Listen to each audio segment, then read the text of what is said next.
Oo, tinapos ko. Kasi pinagod mo ako. Para tayong nagkarera sa daan kung saan hindi kita maabutan. Yung tipong gusto mo na akong iwan. Pinakawalan kita kasi nagmumukha na akong tanga. Umabot sa punto na halos araw-araw, gabi-gabi, hindi ako makatulog sa kakaisip sa iyo kung bakit tayo nagkakaganito. Bakit ba? Bakit ka nag-iba? Tinanong kita pero wala.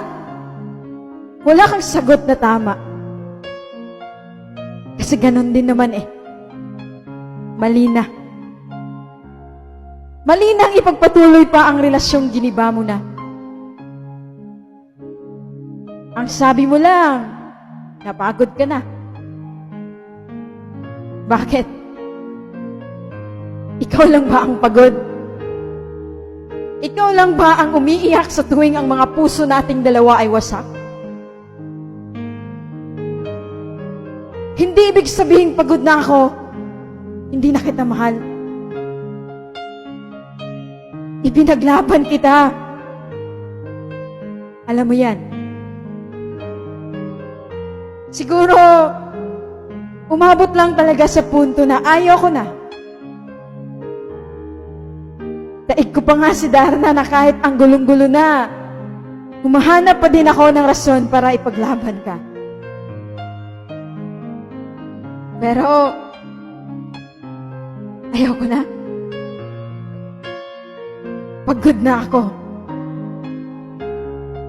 Ako na mismo hihingi sa'yo na huwag na nating ipagpatuloy ito.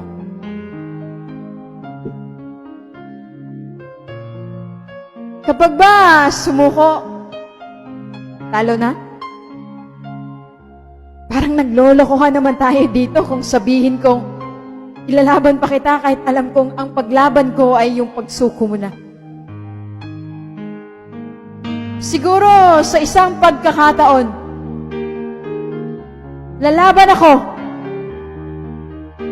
Pero para sa sarili ko na mismo.